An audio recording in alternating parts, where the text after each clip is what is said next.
You've seen these before, right? Clouds whip by, traffic moves at insane speeds, and a sun sets in an instant.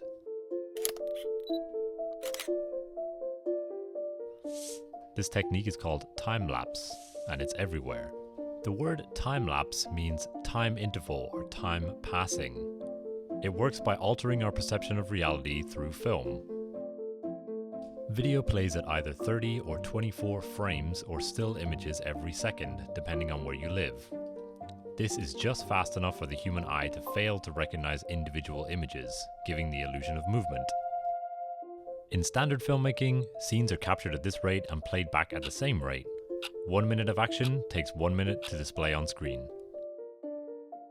When shooting in slow motion, the action is captured at a higher frame rate, then played back at the standard rate, giving the impression of everything moving slowly. 10 seconds of action may result in 10 minutes of footage. In time-lapse photography, the opposite technique is used.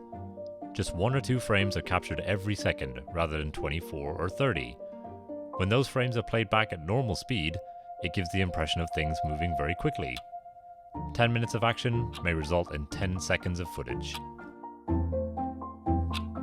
The technique was first used by French filmmaker Georges Méliès in 1897. Around the turn of the 20th century, biologists began to use time lapses to study the growth of plants over time. Arthur C. Pillsbury used the technique to record footage of flowers blooming in Yosemite National Park in 1912. His images were enough to convince management to increase preservation in the park. But time-lapse soon began to be used more creatively by filmmakers.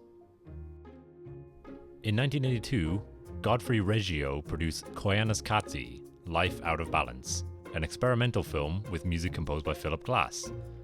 It was a hit and proved to be extremely influential in the years after its release. Although Reggio's movie used the technique to present a life out of balance, filmmakers now use time lapses to signify the passing of time. AMC's Breaking Bad, for example, used time lapses regularly during cook montages to highlight the lengthy process of creating crystal meth and to show complex chemical reactions over time.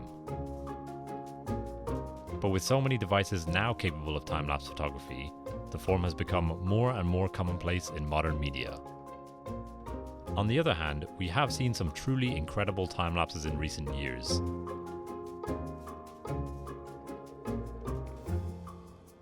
And even an extension of the art in the form of the hyperlapse. This effect is achieved through clever editing and moving the camera as the time-lapse is taken. By now, the time-lapse has become an almost cliched technique, and yet it still evokes a sense of wonder in viewers. We may have reached peak time-lapse in 2016, but don't expect to see any fewer of them in 2017.